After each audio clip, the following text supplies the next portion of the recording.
En manchette ce soir, séance des commissaires mouvementée à Papineauville, altercation entre un commissaire et des manifestants et mise au point de la situation des Mustangs de Gatineau.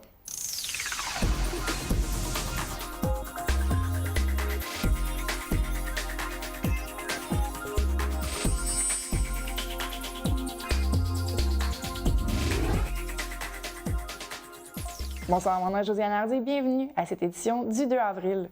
La séance de travail du Conseil des commissaires de la Commission scolaire au cœur des Vallées, la CSCV, a été mouvementée hier soir alors qu'environ 150 enseignants et personnels de soutien ont pris d'assaut la séance du Conseil.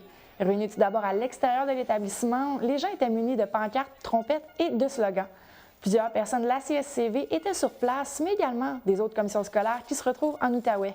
Des gens en provenance de Montréal, Vaudreuil-Dorion, Laval, des Basses-Laurentides et de la Haute-Yamaska ont fait la route afin d'offrir leur support à leurs confrères. Au cœur du litige, les offres patronales ainsi que les sanctions qui pourraient être appliquées concernant le port des macarons par les enseignants. Macaron, il est inscrit « J'enseigne, mes patrons me méprisent ». Selon les informations obtenues, la CSCV est la seule commission scolaire en Outaouais à avoir ouvert la possibilité de sanctions. Les manifestants réclament des excuses du directeur général de la CSCV, M. Rénal Goudreau. Claude Tardif est président du syndicat de l'enseignement de l'Outaouais et nous résume la situation. Simplement parce que c'est vraiment important de protéger notre droit de nous exprimer. Et c'est tellement important qu'il n'y a pas juste des syndicats de la région de l'Outaouais qui sont ici aujourd'hui. Si vous regardez, il y a des enseignants de Montréal, de Laval, des Basses-Laurentides, de Vaudreuil-Dorion, et il y en a même qui sont partis de Green Bay, de la Haute-Yamaska pour venir ici, pour protéger notre droit de nous exprimer. Parce qu'en négociation, si les enseignants n'ont plus le droit de parler, qu'ils doivent se taire sous la menace d'une direction générale, qui va protéger nos conditions de travail et qui va protéger les conditions d'apprentissage de nos élèves? On ne le voit pas, donc nous, on va se tenir debout et on va continuer à s'exprimer. On doit dire que la décision de la direction générale de faire des menaces de sanctions disciplinaires envers les enseignants pour le port d'un simple macaron, c'était une idée qui était unique à la CSCV. Malheureusement, la commission scolaire du Val-des-Serres, dans le coin de Green Bay, la direction générale a eu la même mauvaise idée et a fait les mêmes menaces aux enseignants de sa commission scolaire. Autrement dit, comme le DG de la CSCV, au lieu de valoriser notre profession, oublier tout le bon travail qu'on fait à tous les jours, on nous menace. Les manifestants sont entrés bruyamment dans la bibliothèque vers les 20h où se déroulait la séance. Les esprits ont commencé à s'échauffer lorsque le commissaire Maxime Huppé-Labelle, qui est, je vous le rappelle, le président de l'Association libérale de Papineau, a sorti son propre téléphone intelligent pour filmer la scène. Les manifestants ont demandé à ce qu'il arrête le film, chose qui n'a pas été faite. Je me permets une parenthèse ici, la TVC est présente à tous les conseils des commissaires afin de les filmer et de les inclure au site Internet. Lors de l'altercation, et ce à 2 reprises, la caméra de la TVC a été débranchée, ce qui fait en sorte que le début de la séance n'a pu être filmé dans son intégralité. Vous pourrez retrouver la séance au www.tvc.qc.ca. Donc, fermons la parenthèse et revenons à l'altercation. Des échanges verbaux entre les enseignants et le commissaire ont lieu durant de nombreuses minutes. Michel Parenteau, qui présidait la séance à l'absence de M. Fréchette, y est allé de quelques mots avec M. Huppé-Labelle. Le commissaire a cessé l'enregistrement plusieurs minutes plus tard, entouré de manifestants qui lui bloquaient la vue. Questionné après la séance sur ses motivations, il a répondu qu'il désirait garder un souvenir et avoir de bonnes images de ce qu'est une manifestation vue de l'intérieur. Il a également ajouté qu'il n'avait pas cédé aux manifestants, mais que son cellulaire n'avait plus de batterie. Pour Michel Parenteau, vice-président du Conseil des commissaires, il est clair qu'une prise de conscience et une revue des procédures sera faite. Mais c'est sûr qu'il y a un examen de conscience à prendre. Est-ce qu'il y a d'autres explications à donner à nos membres au moment de la parole au public? Puis il y a des choses là-dedans qui vont être traitées, qu'on va vérifier au niveau justement des selfies ou prendre des photos, de filmer les séances. Moi, je n'ai pas de position en ce moment-ci. Je ne vais pas vérifier la loi, qu'est-ce qui est possible, qu'est-ce qui n'est pas possible. Mais si c'est un sujet qui doit revenir éventuellement à un moment de d'autres paroles au public, on va le vérifier pour voir si c'est correct ou pas de le faire. Puis si c'est correct de le faire, on l'expliquera aux gens avant la rencontre qu'ils peuvent être filmés. On a déjà, nos séances sont déjà filmées dans une certaine partie, mais est-ce qu'ils peuvent être filmés de d'autres façons directement par les commissaires? Ça, je n'ai pas la réponse à ça ce soir. Les enseignants n'en sont pas à la première manifestation le 31 mars dernier. Ils étaient nombreux dans la rue afin d'exprimer leur mécontentement. Ils ont d'abord manifesté 13,5 minutes en lien avec leur demande. Par la suite, les enseignants de la CSCV se sont retrouvés devant le bureau du député Alexandre Iraca, pancarte à la main. M. Iraca était absent lors de cette manifestation. Il se trouvait à Québec.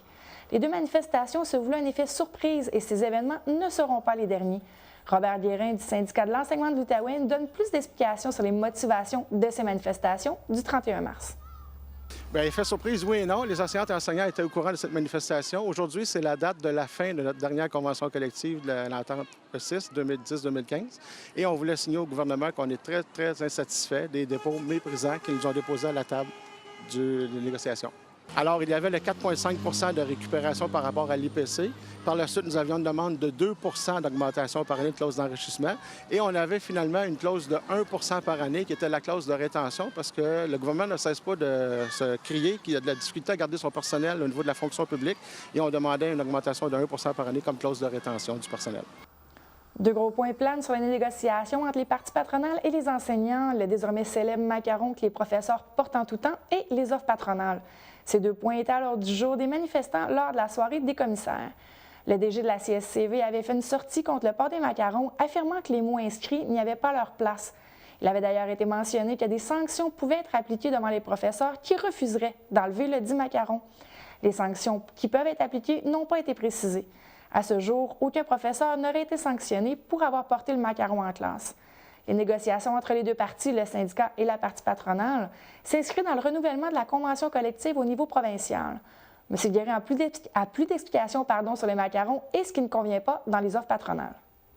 Au niveau de la partie patronale, il y avait eu des avertissements, possiblement d'avertissements écrits ou peut-être de congédiement ou de mesures disciplinaires. Mais au moment où on se parle, il n'y a pas eu aucun suivi dans ce dossier-là, puisque, écoutez, c'est un moyen de dénoncer ce mépo qui est méprisant. Le message est dit très clairement, « Mes patrons me méprisent ». Pourquoi mes patrons me méprisent? Parce qu'à la table de négociation nationale, on nous a clairement dit que c'est une demande des directions et des cadres scolaires. C'est pour ça que la demande est si méprisante. Qu'est-ce qu'on n'aime pas dans l'offre patronale? Écoutez, j'ai combien de temps? Je pourrais vous dire, honnêtement, si on commence seulement par rapport à l'intersectoriel. Bon, au niveau de l'intersectoriel, au niveau des pensions, présentement, on calcule la pension sur nos 5 meilleures années. On veut amener le calcul de la pension sur nos 8 meilleures années.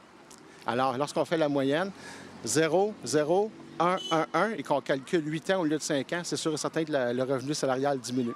Par la suite, lorsque les gens quittaient avant l'âge de 60 ans avec pénalité, il y avait une pénalité qui était de 4 % On veut faire passer cette pénalité-là à 7,2 % par année.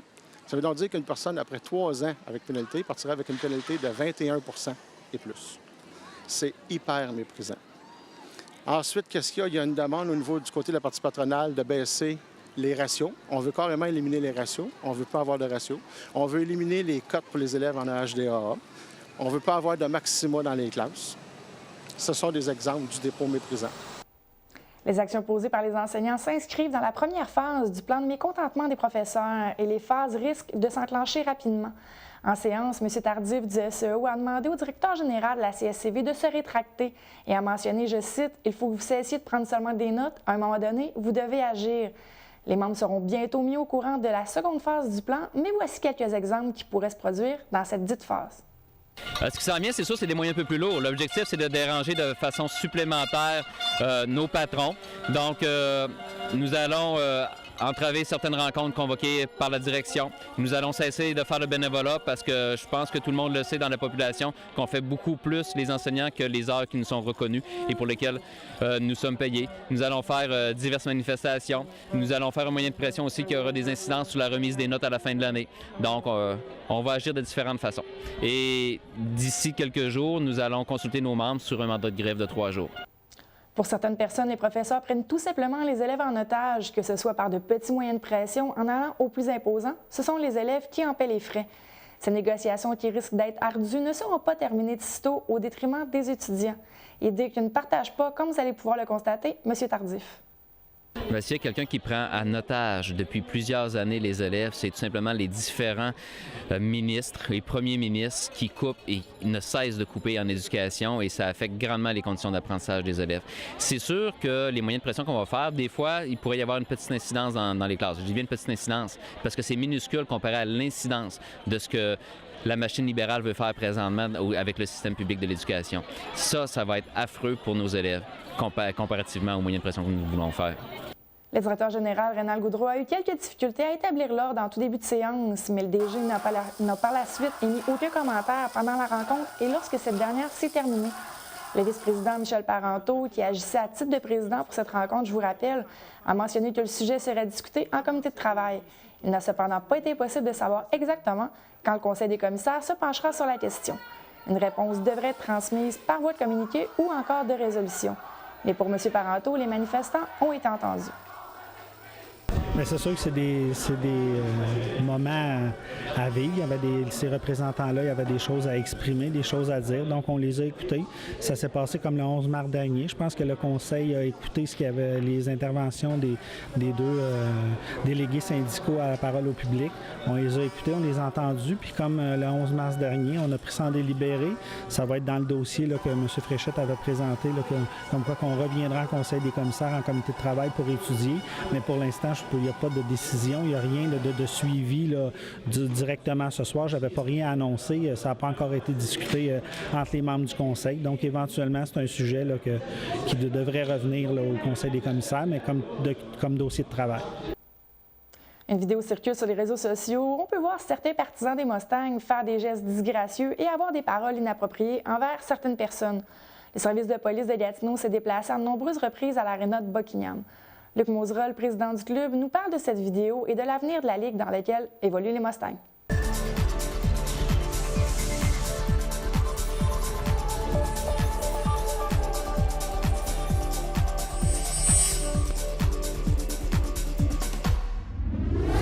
Je suis avec M. Mauserol, qui est président du club de hockey Les Mustangs. Bonsoir. Bonsoir, Josiane.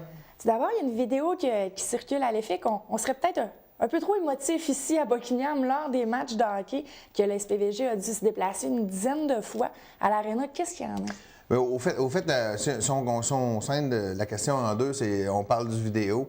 Le vidéo a été pris hors contexte un peu. Je peux pas dire que les gens n'ont pas fait ce qu'on a vu à la télévision, les gestes disgracieux. Et je vous dis en partant que les Mustangs de Gatineau se dissocient complètement. Ils sont vraiment en désaccord avec ces gestes-là. C'est pas des choses qu'on va voir chez nous. Par contre, ce qui est arrivé 15 secondes avant la vidéo, c'est un plaquage par derrière vicieux qui aurait pu blesser un de nos joueurs, qui est le meilleur joueur de la Ligue en principe, le Vincent Proulx, qui est fini champion scoreur cette année, qui est encore champion scoreur dans les séries éliminatoires. Donc, émotif, oui. Geste disgracieux, oui. Par contre, peut-être que ça l'aide à comprendre, pas à expliquer parce que c'est inexplicable, mais ça l'aide à comprendre le geste des partisans. Et que je dois dire qu'ils ne sont pas des parents parce qu'on a lu partout que c'était les parents. Ces gens-là ne sont pas des parents, c'est des fans. Et il y a deux personnes que je vois sur la vidéo que je ne connais pas, que j'ai jamais vues à l'aréna dans les 13 ans que j'étais là. Je dis pas qu'ils ne sont pas venus, mais je dis qu'ils ne sont pas là souvent. Ce pas des fans réguliers. Il y en a quelques-uns qu'on reconnaît. Du côté, c'est ça, la police de Gatineau aurait rendu visite une dizaine de reprises. Dans le fond, la police de Gatineau n'a pas rendu une dizaine de reprises. Le chiffre exact est 12 reprises depuis le 16 janvier. Ce qu'il faut comprendre, c'est qu'il n'y a pas juste nous autres qui jouent dans l'aréna de Buckingham. Il y a du hockey mineur, il y a eu le tournoi, donc il y a eu plein de parties qui ont été jouées depuis le 16 janvier. Ce qui nous touche, nous autres, personnellement, là, il y a 4 événements qui nous touchent. Les Mustangs de Gatineau. Les 8 autres, les Mustangs de Gatineau n'étaient pas au centre sportif de Buckingham ni à l'extérieur. Donc, on n'a pas d'affaire avec les 8 appels du centre. Là, on n'a pas d'affaire là. Il y a 2 appels. Il y a des constats d'infraction qui ont été émis à des parents de joueurs d'une équipe adverse, que je vais taire les noms parce que c'est pas important dans l'histoire. Et les 2 derniers appels qui ont été logés vendredi soir dernier, considérés une petite chicane, mais très mineure. C'est justement suite à la mise à l'échec par derrière. Le père du jeune qui était par terre a un peu paniqué. Et les fans ne connaissaient pas ce gars-là, donc il est venu comme peut-être essayer de réveiller le banc ou dire au coach de faire quelque chose. Et tout simplement, les fans l'ont repoussé. Donc moi, j'ai appelé la police. Juste question que tout le monde soit bien en sécurité. Et c'est pas notre job à nous, comme organisation, d'aller se tirailler. Il y a des gens qui sont payés pour ça, puis on fait ça. Le deuxième appel de la soirée a été fait à 22h50, vendredi soir. Il y a quelques semaines, il y a des jeunes délinquants de la région de Buckingham qui nous ont volé dans le bar à l'Arena. Et ils étaient de retour ce soir-là. Ils ont commencé à faire un petit peu de grabuge. Donc, on les a demandé de sortir. Ils n'ont pas voulu. Pour faciliter l'histoire, j'ai demandé à la police de Gatineau d'intervenir pour sortir ces jeunes-là. Donc, voici les 12 appels à la SPVM. Là. En fait, il y en a 2 ou 3 qui ont rapport au hockey. Excellent. Et là, on change complètement de sujet. C'est sorti l'été passé du fait que la Ligue serait complètement remodelée, on va dire ça comme ça. Mais il y a des bruits de couloir qui diraient que les équipes du Québec seraient mises de côté dans cette Ligue-là. Là, j'aurais besoin de vous pour démêler le tout. Là. Bien, au fait, présentement, on a 22 équipes. Notre belle Ligue qui a vu le jour en 1967 de mémoire, qui est un excellent produit en passant, va être démantelée. Les 22 équipes vont devenir 16 équipes. Au début de l'histoire, on n'était pas dans les pourparlers pour être dans la Ligue, ni nous, ni les Pontiacs de Chaville, qui est la deuxième équipe québécoise. Par contre, on a fait certaines représentations auprès de la Ligue, auprès du Junior A. On a eu des rencontres avec Hockey Outaouais, Mario Lemery et son équipe. Marie-Christine et Mario Lemery, qui nous ont mis en contact. On a eu un rendez-vous en août dernier avec Hockey Québec. Les gens de la Ligue voulaient avoir certaines garanties versus la disponibilité des joueurs du Québec pour aller jouer en Ontario, qui soit un petit peu plus facile. Et ça fait 25 ans qu'ils travaillent pour avoir ces droits-là. Et par magie, Luc-André Moserol et moi et Pierre Grandmaison, on a rencontré Hockey Québec et on a eu l'accord de Hockey Québec, la facilité de transférer un joueur de l'autre côté, de le ramener sur notre côté là, au besoin. Ça se passerait assez bien. Donc, on est pas peu fiers de ce qu'on a réussi. Par contre, il faut être dans la Ligue pour que ça marche. Donc, si je comprends bien, certains joueurs des Mustangs pourraient aller jouer quelques parties en Ontario, revenir du côté des Mustangs, et vous, en contrepartie, vous faites partie de cette ligue-là, là, des 16 équipes. Absolument. Au fait, ce qu'il faut comprendre, c'est que le club junior B, qu'on connaît en ce moment, serait affilié avec des clubs junior A en Ontario. Donc, un joueur de chez nous pourrait dire, OK, bien, ce soir, je m'en vais jouer pour un club junior A parce que je suis affilié avec ce club-là et revenir jouer chez nous le lendemain soir, ce qui ne peut pas se produire présentement. Excellent. Mais est-ce que ça se pourrait, je ne veux pas être défaitiste, là, mais qu'il n'y ait tout simplement pas de hockey l'année prochaine avec les Mustangs? Écoute, c'est une possibilité mince, mais possible. Il y a plusieurs projets sur la table à dessin présentement. C'est sûr que nous autres, ce qu'on veut, c'est faire partie de la nouvelle ligue. Ou faire partie de la ligue existante, qui serait probablement, selon moi, encore mieux. Ce serait rien de plus simple. Mais on a quelques plans de rechange là, qu'on pourrait mettre en branle. Mais là, à savoir, est-ce qu'on aimerait mieux rester comme ça va là qu'aller jouer ailleurs? La solution la plus simple, je crois. Oui, la solution la plus simple. Excellent. Vous êtes le bienvenu aussi souvent que vous voulez pour démêler ce dossier-là. Quand vous voulez, ça me fait plaisir. Merci beaucoup. Merci, Josiane.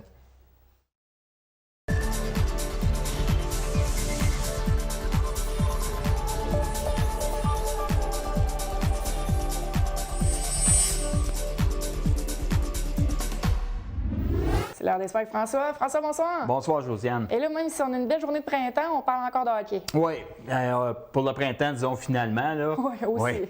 Oui, on parle encore de hockey, naturellement. C'est la finale, c'était la finale de conférence là, entre les Rams de Stittsville et les Mustangs de Gatineau.